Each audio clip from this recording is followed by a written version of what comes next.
pada video kali ini saya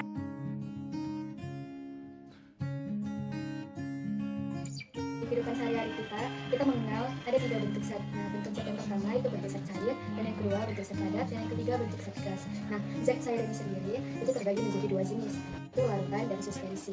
Nah, di sini saya akan menjelaskan mengenai larutan. Larutan itu sendiri merupakan campuran homogen dari 2 zat yang molekulnya terlarut secara sempurna. Dalam larutan, kita mengetahui terdapat 2 komponen, yaitu pelarut dan zat terlarut. Larutan itu sendiri mempunyai partikel yang berbeda dengan koloid. Dalam penyusunan partikel, penyusunannya adalah ion atau molekul kecil. Halo teman-teman, di sini saya akan menjelaskan mengenai sistem koloid bagian yang kedua. Karena bagian yang pertama, yaitu larutan, telah dijelaskan oleh teman saya. Ya, nah di sini saya akan menjelaskan mengenai suspensi. Suspensi ini memiliki sifat yang mengendap. Selain itu dia juga memiliki 5 ciri-ciri. Yang dimana ciri-ciri yang pertama itu yaitu dispersinya itu kasar. Yang kedua, dia juga sifatnya campuran heterogen. Yang ketiga, dimensinya itu lebih besar. Dimensi partikelnya lebih besar dari 100 nanometer. Yang keempat, dia juga memiliki sistem 2 fase dan tidak stabil. Yang kelima, dia juga dapat disaring. Contohnya itu seperti air keruh, terus air tambah minyak, air kopi, dan air yang berpasir. Nah, yang ketiga bagian koloid akan dijelaskan oleh teman saya yang berikutnya. Halo semuanya, setelah 2 teman saya menjelaskan masing-masing dari larutan dan suspensi, selanjutnya saya akan menjelaskan mengenai koloid. Yang akan saya jelaskan itu adalah ciri-ciri, contoh, dan fase terdispersi dalam sistem koloid. Ciri-ciri dari koloid itu ada 5. Yang pertama, dispersi koloid. Yang kedua, sifat campurannya homogen secara makroskopis tetapi heterogen secara mikroskopis. Yang ketiga, dimensi partikelnya antara 1 sampai 100 nanometer. Yang keempat, sistem 2 fase dan relatif stabil. Yang kelima, tidak dapat disaring kecuali menggunakan saringan ultra. Contoh-contoh dari koloid itu ada darah, sitoplasma, santan, susu, kabut, asap, busa, dan masih banyak lagi. Fase pendispersi.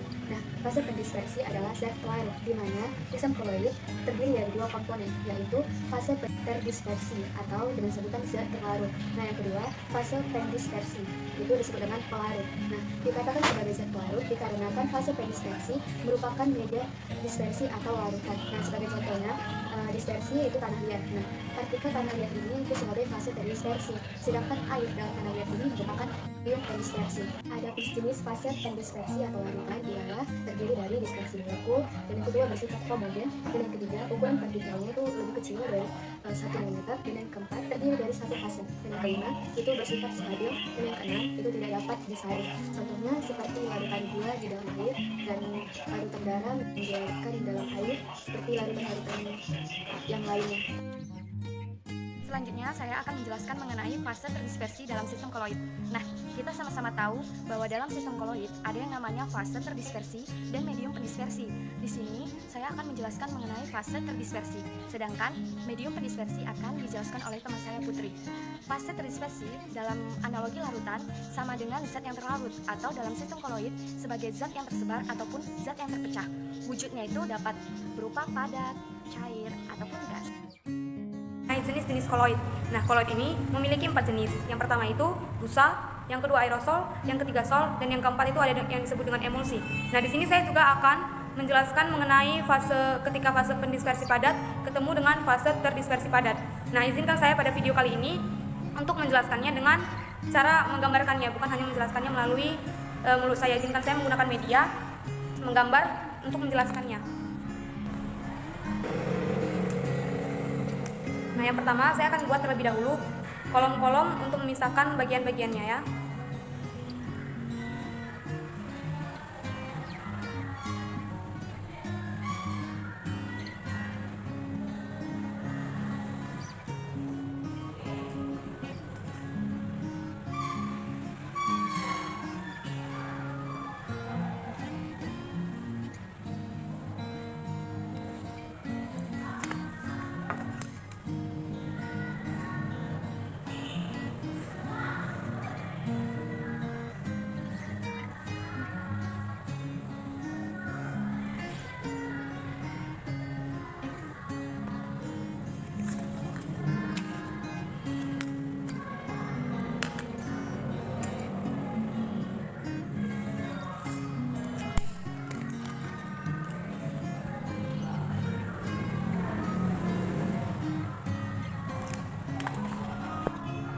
Nah, ini tabel yang telah saya buat seperti yang tadi saya katakan bahwa saya akan membuat tabelnya terlebih dahulu.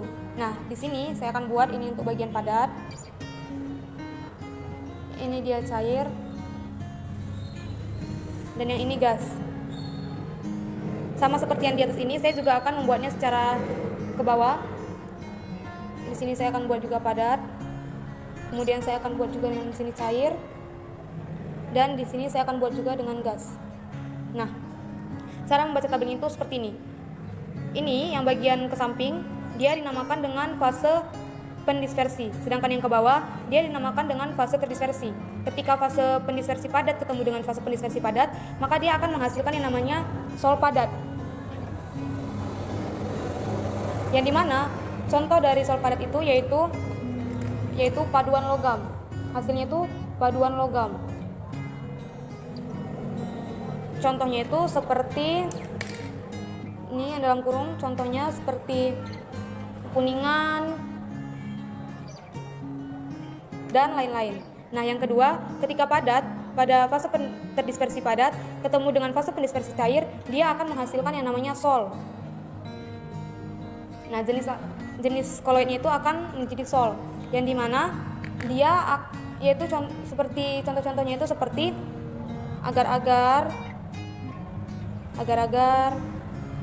terus cat, ada juga lem juga termasuk, tinta, dan lain-lain. Nah, ketika gas pada fase pendispersinya gas digabungkan dengan fase terdispersinya yang padat, dia akan menghasilkan aerosol padat.